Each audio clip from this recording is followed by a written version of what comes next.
Hey guys, so in this practice routine, what we're going to do is I'm going to put the emphasis on rotation through the golf ball. So we're going to talk about a real simple exercise that you can do to help you turn through the golf ball that will make it much easier. But what we're going to do first of all is going to understand the importance of the arm. So the idea in this practice session is that you would spend 100 balls. Okay, so you go and distribute 100 balls, and you're going to divide that practice time into two. So you're going to spend 50 balls doing the first part of this exercise and then 50 balls doing the latter part of this exercise. Now, this type of video is going to be really beneficial to lots of my online students, and it will be very beneficial to you guys as well. Now, the first thing that I want you to do is you're going to hit some shots with your feet together. Okay, but when you're hitting your shots with your feet together, the idea is not to just kind of do something like so. What we're trying to do is we're still trying to produce good speed. Now, the reason for this is because most golfers that I meet don't realise that you can actually generate a huge amount of power by just using your arms in the golf swing. Okay, so I know that my body's moving through with me there, but what I'm trying to say is see the way that I can still produce really good speed, because what I'm doing is I'm lifting my arms up and then dropping them down on the back of the ball. Okay, so that's the first part of this exercise. So you're literally going to spend 50 balls with your feet together, lifting your arms up and then dropping them down. Now, what I would also like you to do, as you can see here, is I've just placed this little orange block down towards the side of me relative to my feet line. Now, because what's going to happen is when you start working on the rotation, as you'll see shortly, we need to make sure the arms are dropping, because when you allow your arms to straighten, that's what creates a shallowing move. So the way as my upper arm moves to the side of my body, so the club head moves down, and that's what I want you to do. So when you're putting your feet together, you're going to focus on keeping your head still, lift your arms up, but then you really want to feel like you're throwing the club head down towards the block or whatever object it is that you choose to use, to about a foot to the right side of your ankle.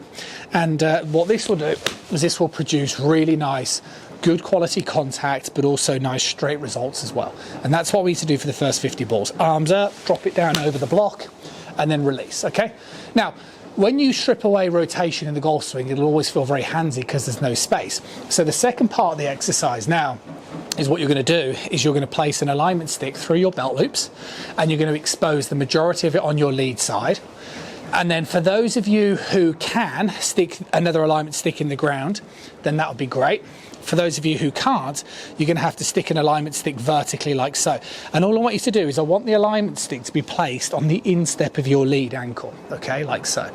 Now, keep the block there, the head cover there, whatever it is, or you can reintroduce another alignment stick if you've got one relative towards your target line. But all you're going to do now is you're going to do two things. You are going to make sure that when you hit the shot, your alignment stick makes contact with the one that's behind you. That encourages this good rotation. And also what I want you to do is still maintain these feelings of dropping the arms, because both of those skills mean that you're going to be able to encourage yourself to get good hip rotation whilst dropping your arms. And what you'll find, similar to my first one, is you just need to make sure that you are turning all the way through, similar to what I did on that last one. So, and this is why I think having these little exercises set up is just a really good way for you to practice. If you do hit the alignment stick, make sure to prop it back up if it's, like I say, not in the ground and in a fixed position. But then what you're going to start to do is you're going to get the feeling of your arms moving up in the backswing, dropping down, and then making contact with the alignment stick behind you. And then you're going to be getting really good feedback in your golf swing, a few things. And I think if you can hit 50 balls doing that, that's going to teach you how to turn. And then what you should start to do is really start to notice the benefit of introducing rotation in towards your golf swing. So 50 balls, very much with the emphasis of your feet together, arms up and down, in preparation for when you introduce rotation. Loads of golfers I meet that start to learn how to rotate, they forget their arms are supposed to come down, they just spin out, and it just doesn't work. So focusing on it this way, 50 balls and 50 balls should make a massive difference. I'll see you soon.